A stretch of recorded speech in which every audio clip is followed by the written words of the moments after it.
A human creates a visor for a blind alien girl. Soon, 4 elite soldiers come for him HFY. On the remote mining colony of Virelia, far beyond the bustling trade lanes of the Orion sector, a small workshop glowed against the darkness of the frozen plains. Inside, Elias Core, a human engineer known for his quiet brilliance, worked tirelessly, his hands moving with both precision and urgency. Sparks flew from a welder, and the soft hum of machinery filled the air. Around him were scattered blueprints, tools, and half-finished devices that seemed almost alive, pulsing faintly with alien nanomaterials.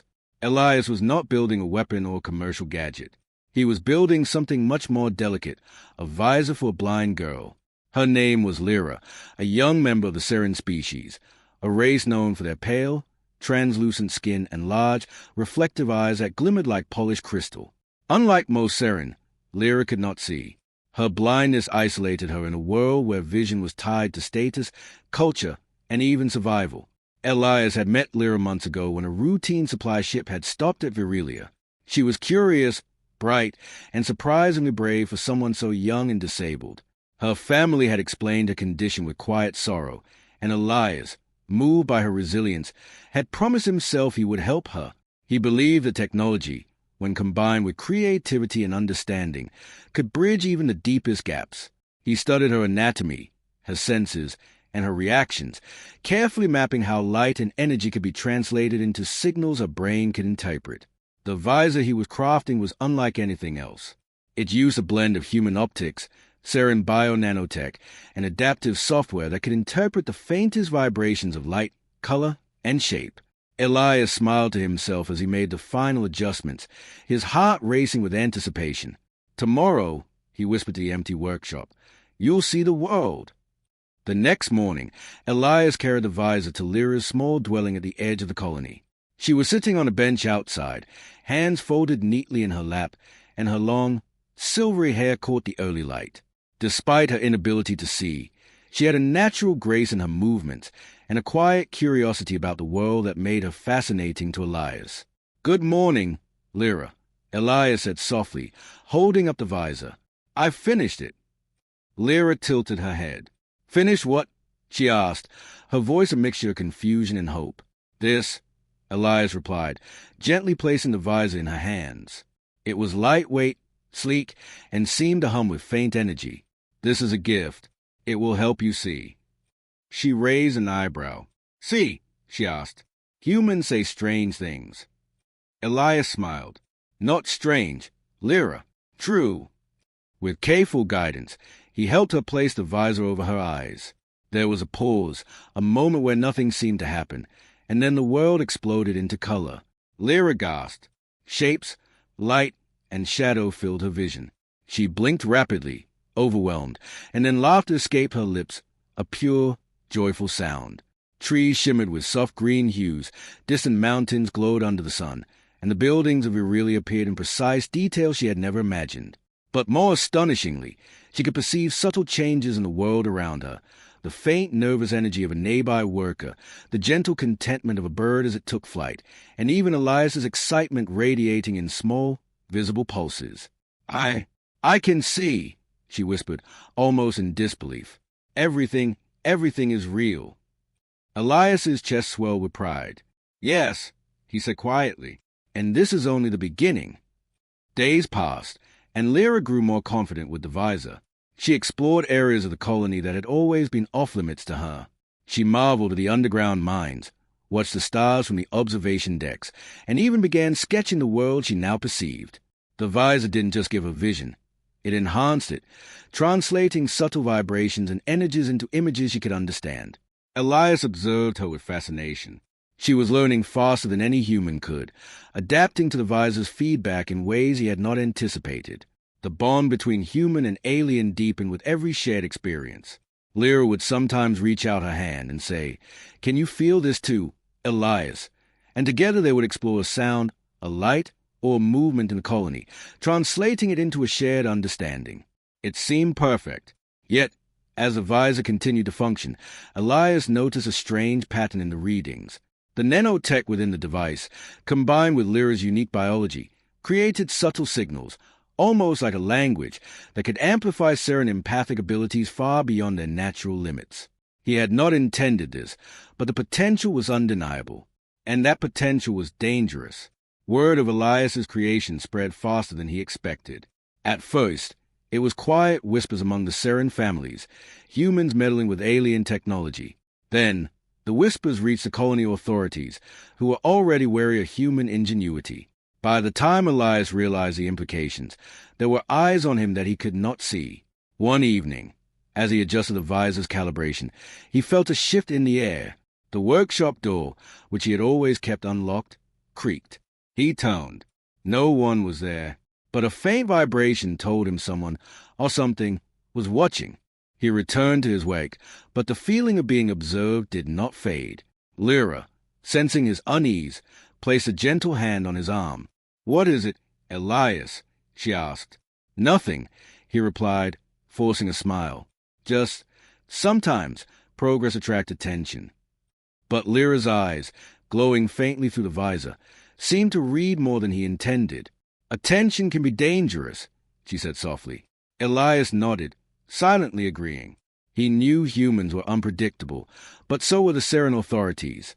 And this unpredictable combination, human creativity and alien potential, was exactly what made the visor so powerful. That night, Elias sat alone in the workshop, thinking about the future. Could he continue helping Lyra? Could he protect her and the device from those who would misuse it? He didn't have answers, only determination. Humans thrive under pressure, he reminded himself. We adapt, we improvise, and sometimes we do the impossible.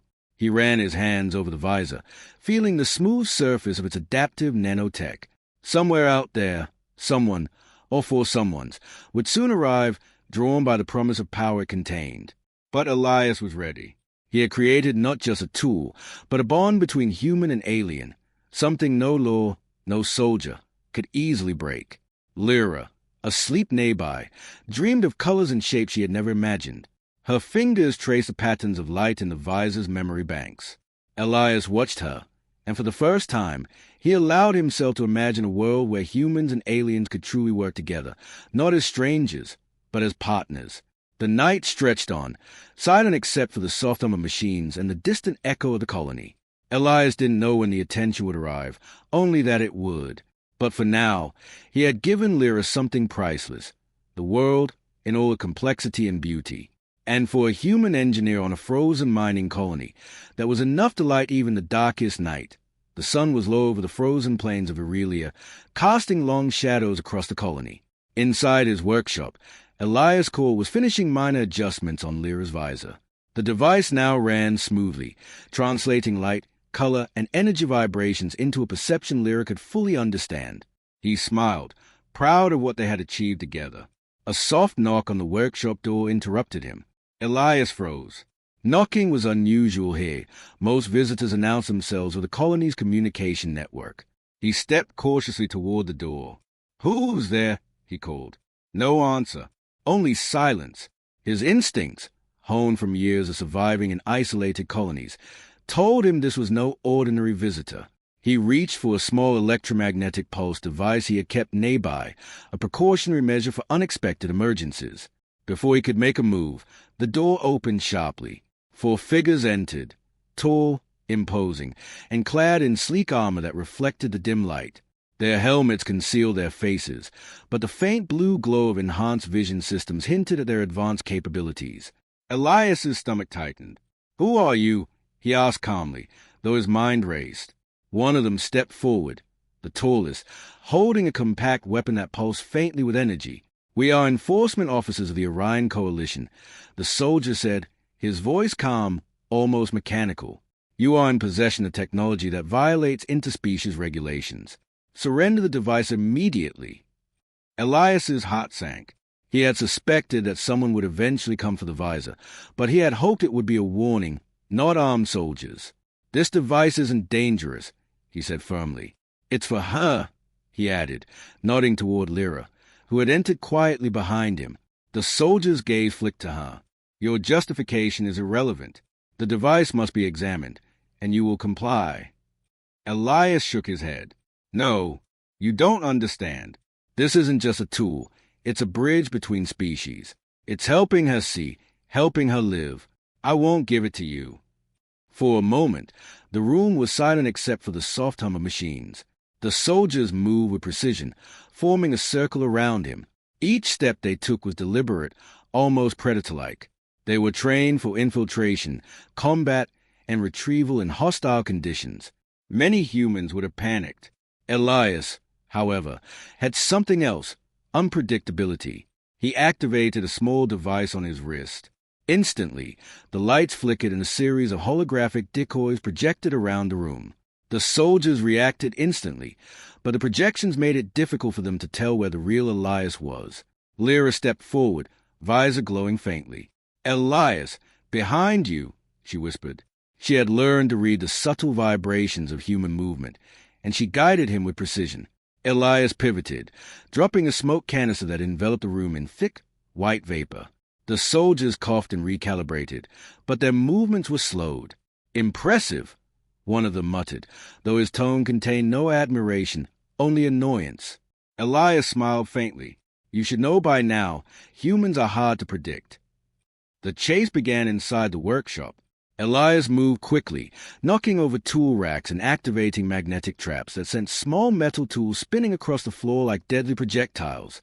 The soldiers adapted quickly, but every step they took seemed to trigger another unexpected obstacle. Lyra's guidance was critical. She could sense where the soldiers were, detecting subtle vibrations and energy fluctuations. She called out warnings and directions, her voice calm and precise.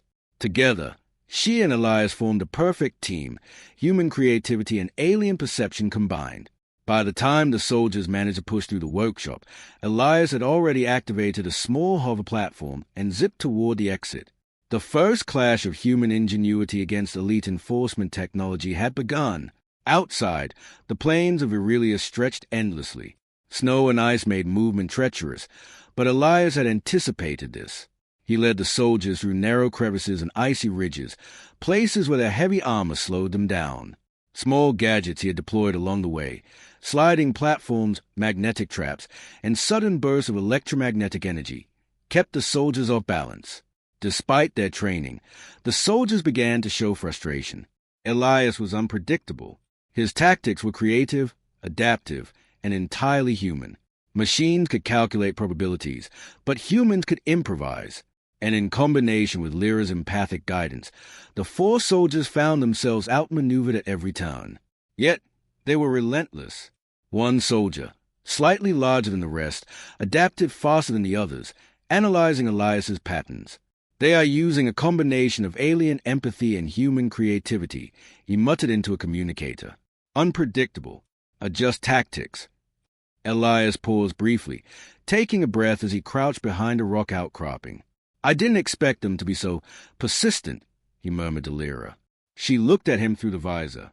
"They underestimate you. That's their mistake." Elias smiled. He knew she was right. Humans thrived under pressure. They had survived countless wars, disasters, and challenges that no other species could endure. Their creativity, courage, and willingness to take risks gave them an edge, one that technology alone could not match. Hours passed as the chase continued across Virelia. The soldiers adapted, using scanners and drones to locate them. Elias responded with ingenuity, reflective panels to redirect light, small sonic emitters to disrupt their sensors, and temporary energy fields that caused their armor systems to glitch. Lyra's visor allowed her to see these threats before they became lethal, giving Elias the edge he needed to stay ahead. At one point, they reached the edge of a sheer cliff overlooking a frozen chasm. The soldiers blocked the narrow path forward, weapons ready. Elias froze. He looked to Lyra. "You can do this," she said softly. "Trust yourself. Trust me." He took a deep breath and activated a small device on his belt. A thin bridge of magnetic energy formed across the chasm, just wide enough for them to cross. Elias and Lyra moved quickly, the soldiers momentarily stunned by the sudden invention. By the time the soldiers recovered, Elias and Lyra were already halfway across, disappearing into the icy canyon below. As night fell over Virelia, Elias and Lyra found a temporary safe haven in an abandoned mining facility. The cold air was biting, but they had survived another encounter.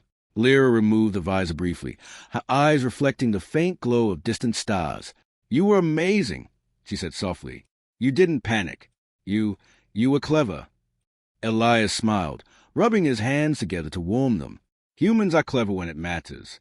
And with your help, I'm unstoppable." She laughed, the sound echoing softly through the empty facility. "Unstoppable? Huh? That sounds dangerous." "Maybe," Elias admitted, "but sometimes being dangerous is the only way to protect the people we care about." He looked at her, the visor resting in her hands. "I won't let them take this from you. Not now, not ever." Meanwhile, far across the colony, the 4 elite soldiers regrouped. Their commander spoke through their communicator. "Elias Core is human. He is dangerous. And now he has an advantage we cannot predict. Continue pursuit, but approach with caution. Human ingenuity, combined with alien empathy, creates unpredictable outcomes. We cannot underestimate it." One of the soldiers clenched his fists. "They are just humans and a child," he muttered. "How can they outsmart 4 of us?" The commander's voice was cold. "That is precisely why they are dangerous. Humans survive when all odds are against them. Remember, failure is not an option. Retrieve the device by any means necessary." Elias and Lyra rested briefly in the abandoned facility. The visor hummed softly, projecting faint holographic maps and energy patterns. Elias traced his fingers over the controls, adjusting and strengthening the device. Lyra watched, fascinated. "You've done something incredible," she said. "I can see things I never imagined. But they'll keep coming, won't they?" Elias nodded. "Yes, they'll come, but they don't understand humans. They don't understand how far we'll go to protect the people we care about. And that's where we have the advantage." Outside, the icy wind howled. The stars sparkled in the black sky, distant and cold. But inside the small facility, human ingenuity and alien perception formed an unbreakable bond. Together, Elias and Lyra were ready for whatever came next. The hunt had only just begun. The cold wind of Aurelia had barely faded from Elias's hair when he realized the fight was far from over. The elite soldiers of the Orion Coalition were relentless. Their pursuit was no longer just about a device. It had become a test of human cunning against military perfection. Elias and Lyra had barely slept. They moved quietly through the abandoned mining facility, packing essential supplies, a few energy cells, spare components for the visor, and improvised tools that could serve as weapons or distractions. Lyra's visor hummed softly, scanning the surrounding terrain and feeding subtle alerts to her mind. She had grown faster than Elias expected. She could now anticipate threats before they appeared. "Elias," she said quietly, her glowing eyes focused through the visor. "They're adapting. I can feel their strategies. They'll try a direct approach next. No tricks, just brute force." Elias nodded. "Then we won't meet them head-on. Humans survive by using what the environment gives them. And the Orion soldiers aren't prepared for creativity in freezing conditions like this." They left Virelia at night, using the darkness as cover. The icy plain stretched endlessly, dotted with abandoned colonies and frozen craters. Elias guided Lyra to a transport pod hidden beneath a ridge. Its systems were old, but functional. As the pod lifted off, the distant hum of the soldiers' drones could be detected. Elias glanced at Lyra. "Ready for a trip across the moons?" he asked. She smiled. "As long as you're driving." The pod moved silently through space, weaving between Virelia's small moons. Elias plotted a course that would take them through narrow asteroid fields, areas almost impossible for the soldiers' largest ships to navigate. His plan was simple. Stay unpredictable, stay fast, and rely on Lyra's abilities to anticipate threats. The first engagement came sooner than expected. As they approached the dense asteroid belt, a volley of energy pulses struck the pod shields. Elias gritted his teeth and adjusted the controls, narrowly dodging the blasts. "Evasive maneuvers! Now!" he shouted. Lyra's visor pulsed, showing him the approaching projectiles and the drones controlling them. "To the left!" she called. "Quick! Behind the debris!" The pod twisted and flipped, spinning between massive asteroids. The drones followed, but Elias had anticipated their tactics. Small magnetic pulses created temporary gravitational anomalies, sending the drones careening into asteroids. One by one, The attackers were neutralized, but the danger remained. 4 elite soldiers were still in pursuit, each more determined than the last. After hours of high-speed maneuvering, they landed on Theron, a barren moon known for its shifting ice plains and unstable terrain. Elias and Lyra moved cautiously, aware that the soldiers could track energy signatures and footprints. Theron is risky, Elias said, surveying the icy landscape, but it's also an advantage. Humans can improvise here in ways machines can't. And you, he gestured to Lyra, you can guide me through dangers I can't even see. Lyra's smile was faint but determined. Then let's make sure they never catch us. As they advanced, the ice beneath them shifted, creating hidden crevices and unstable patches. Elias used small tools to trigger controlled avalanches, which created barriers and slowed any approaching enemies. Lyra, reading subtle vibrations, called out safe paths, avoiding both natural hazards and potential traps. The soldiers were relentless. They had landed on the moon several kilometers away, using teleportation pods to close the distance quickly. But every time they approached, Elias had prepared another obstacle. Ice walls that collapsed, magnetic fields that interfered with their armor, and holographic projections that confused their senses. Elias realized something important. The soldiers were exceptional, but they were trained for combat, not creativity. Humans thrive where rules were broken and unexpected solutions were applied. Every trap he set, every improvised maneuver, played to that advantage. Lyra's role became critical. She could sense the soldiers' presence before they were visible, anticipating their moves and allowing Elias to stay one step ahead. She began to take initiative, calling out strategies faster than Elias could plan them. "You're learning fast," he said, impressed. "Soon, you'll be the one keeping us alive." She laughed softly. "Maybe you'll be the apprentice. Human." The next confrontation occurred at the edge of a massive canyon. The soldiers had cornered them, cutting off all apparent escape routes. Elias assessed the situation quickly, scanning the environment for any advantage. The canyon walls were steep, jagged, and covered with fragile ice. "They'll try to trap us here," Elias said. "We'll have to make them think we're cornered, then use the terrain." Lyra nodded, understanding immediately. She moved closer to the edge, sensing subtle vibrations in the ground. "Wait! There's a hidden path along the cliffside. It's narrow, but we can make it." Elias's eyes lit up. "Good! Lead the way." Carefully, they moved along the cliff, balancing on narrow ledges while the soldiers tried to find them. Small ice slides created on purpose sent snow and debris tumbling down, further masking their movements. The soldiers, expecting a straightforward confrontation, struggled in the treacherous terrain. Elias whispered, "Humans survive by thinking differently. Don't forget it." Hours later, they reached the other side of the canyon, exhausted but unscathed. They found a small abandoned observation post, offering a temporary refuge. Lyra removed the visor briefly to stretch her eyes, her mind racing with everything she had sensed. "You're incredible," she said. "I've never seen humans like this." Elias chuckled softly. "Humans survive because we adapt, and we protect those we care about. You've helped me see that in a new way." They shared a quiet moment, but the danger was far from over. The soldiers were regrouping, their communication signals faint but detectable. They had learned from their mistakes and would soon adapt again. Elias knew that each confrontation would be harder than the last. That night, Elias and Lyra planned their next move. The visor hummed softly, projecting a map of the surrounding moons and potential paths of escape. Lyra studied it carefully, her ability to read energy patterns helping them avoid predictable routes. "We'll need to move fast," Elias said. "They'll adapt, and they'll come at us harder next time. But we're humans. Creativity, improvisation, and courage, those are our weapons." Lyra nodded. "And together, we're unstoppable."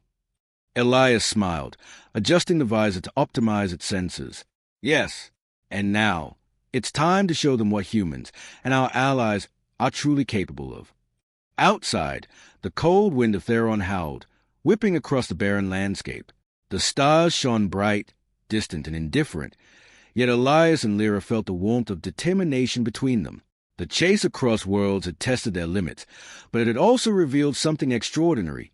Humans had adapt, survive, and triumph even against the most advanced forces in the galaxy. And this was only the beginning. The icy surface of Theron stretched endlessly under the black sky, dotted with a cold, pale glow of distant stars. Elias Core adjusted the controls of the small transport pod, scanning the terrain for the approach of the elite soldiers. Their presence was inevitable. They were relentless, and they were getting closer. Lyra, visor glowing softly, sat beside him. Her hand hovered over the device's controls, feeding him subtle vibrations and energy signals from the surrounding area. She had learned to read the soldiers' movements almost before they happened, guiding Elias through paths even the most advanced senses could not detect. "They are coming," she said quietly, her voice calm but determined. "They are faster this time. I can feel it." Elias nodded. "Then we need to make this count. No running. This is where humans shine, thinking faster, improvising, turning the environment into our ally." The soldiers arrived soon after, their ships gliding silently over the frozen plains. 4 figures descended from the hulls, landing with precise coordination. Their armor glimmered in the starlight, their weapons charged and ready. Elias stepped forward, holding the visor in one hand. "I don't want to fight," he called out, voice carrying across the frozen expanse. "I only want to protect her. The device is not dangerous. It's a gift, not a weapon." The tallest soldier stepped forward, weapon raised. "Your justification is irrelevant. The device must be examined and confiscated. Stand aside." Elias shook his head. "I can't. You'll take something that belongs to her. You'll take her independence. And I won't let that happen." The soldiers advanced, moving with the precision of elite training. Elias did not panic. He had prepared for this. With a swift motion, he activated a small device at his belt. Thin streams of light erupted from the pod, forming holographic duplicates of himself and Lyra across the plains. The soldiers fired, energy beams cutting through some of the projections, but Elias and Lyra remained safe, hidden among the illusions. Lyra's visor pulsed, guiding Elias around each attack. "Left! Now! Dodge the debris!" The human ingenuity of Elias combined with the serene empathy of Lyra created a near-perfect defense. The soldiers recalibrated, trying to anticipate the next move, but every strategy they attempted was countered by unpredictable human creativity. Elias sprinted toward a nearby cliff, Lyra close behind. The ice of terrain was treacherous, but every obstacle was part of his plan. Small magnetic pulses destabilized sections of the ice, sending snow and debris cascading down toward the soldiers' approach. The soldiers struggled to maintain balance, their armor designed for strength but not for improvisation on shifting ice. "Humans survive," Elias whispered to himself, "because we adapt." Lyra's visor picked up subtle energy readings from the soldiers. "They are trying a flank," she warned. 3 o'clock. They'll cut us off if we continue straight." Elias adjusted their path, weaving through jagged rocks and ice pillars, turning the terrain into a maze only a human mind could navigate effectively. The soldiers followed, but every step required more effort, more adaptation. At the edge of the cliff, Elias stopped briefly and looked out across the canyon below. The drop was steep, almost impossible to traverse. But he smiled. "Sometimes humans take risks others won't even consider," he said. Lyra tilted her head. "Are you sure?" Elias nodded. "Trust me." He activated a small device, creating a temporary bridge of magnetic energy across the chasm. It shimmered faintly in the starlight, barely wide enough to support them, but stable. "Follow me," he called. The soldiers arrived just as Elias and Lyra began to cross. They hesitated, calculating the risk. For a moment, hesitation slowed them. And that was enough. Elias reached the far side first, Lyra close behind. The soldiers fired, energy beams hitting the magnetic bridge, which flickered but held. Human improvisation and quick thinking had given them the advantage. Once across, Elias and Lyra found a small abandoned research facility nestled against the cliffs. It offered temporary refuge and resources. Inside, they caught their breath, planning the final phase. Lyra removed the visor briefly, her eyes wide and alert. "They are good," she said softly, "but they underestimate humans."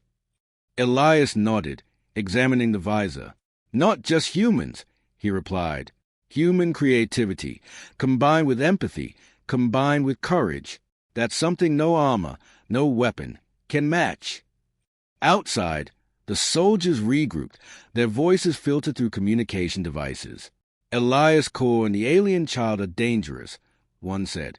We cannot predict their movements. Adapt strategies immediately. But Elias had already prepared the environment. Using the facility's old equipment and the Visor's adaptive energy interface, he created a defensive system that could temporarily overwhelm the soldiers' enhanced senses. Lights, vibrations, and subtle energy pulses combined into a sensory maze that could confuse even the most advanced soldiers. The final confrontation began. The soldiers approached the facility cautiously, expecting direct combat. Elias and Lyra activated their defense. Pulses of energy rippled across the area, forcing the soldiers to pause and recalibrate. Lyra guided Elias through each pulse, predicting their movements, creating openings for escape or countermeasures. Stay calm, Elias whispered. We're not just defending ourselves. We're showing them the advantage of humans and our allies. The soldiers advanced again, but this time, their armor and weapons were compromised by the adaptive defenses. Each attempt to reach Elias and Lyra was met with unexpected obstacles, illusions, and carefully calculated risks. Finally, Elias emerged from the shadows, visor in hand, standing tall and calm. The soldiers paused, realizing that brute force alone would not work. I will not fight you, Elias said, voice steady, but I will protect her. The visor is a gift, not a weapon. If you take it, you destroy something more valuable than any regulation order. The soldiers exchanged uncertain glances. Their mission was clear, but their experience with human unpredictability challenged every assumption they had. For the first time, hesitation crept in. You cannot ignore your orders, the tallest soldier said, weapon ready. But we did not expect this. Elias stepped closer, showing no fear. This isn't about orders, he said. It's about trust, courage, and understanding. You train for combat, but you cannot train for creativity, empathy, and love. That is human strength. Lyra stepped forward, visor glowing. She extended her hand toward the soldiers. See us as allies, she said, not threats. The soldiers hesitated, sensing the sincerity in her words. The visor's adaptive interface projected subtle patterns, revealing human ingenuity and empathy in a way they could not ignore. They realized Elias's creation was not a weapon but a bridge, proof that humans and aliens could cooperate in ways that advanced technology alone could not predict. Slowly, the soldiers lowered their weapons. Their mission conflicted with their perception of reality. Elias and Lyra had turned the hunters into witnesses of a new kind of strength, one that combined heart, mind, and courage. With the soldiers retreating, Elias and Lyra allowed themselves a moment of relief. Outside, the stars shone quietly, distant and indifferent. Yet within the abandoned facility, a small human-alien triumph had occurred. You did it, Lyra said softly, eyes bright. You protected me, and the visor. You're incredible. Elias smiled. We did it. Humans survive because we adapt, because we think, because we care. And we're never alone when we protect someone we care about. She laughed softly, resting her hand on the visor. I see more than just the world now. I see people like you, humans who are extraordinary. Elias looked out at the frozen landscape. The Orion soldiers had retreated, but the galaxy remained full of challenges. Yet he knew something vital. Human ingenuity, courage, and empathy were unmatched.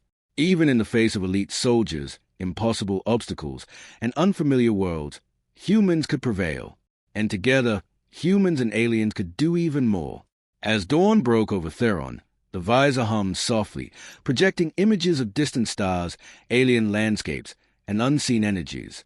Lyra placed it over her eyes, and Elias watched as she explored the universe anew. You've given me a world I never imagined, she said quietly, turning to him. Thank you. Elias nodded. No, Lyra, you've given me something too. You've reminded me what humans, and our allies, can achieve when we work together. Courage, creativity, empathy. That is a true advantage. The sun rose, reflecting off the ice and illuminating the path ahead. For the first time, Elias felt a sense of calm. The chase was over, at least for now. But the future remained full of possibilities, and humans would always find a way to rise to the challenge. And so, On the frozen moons of Theron, a human engineer and a blind alien girl look toward the stars, ready to explore a universe where ingenuity, courage, and heart made the impossible possible.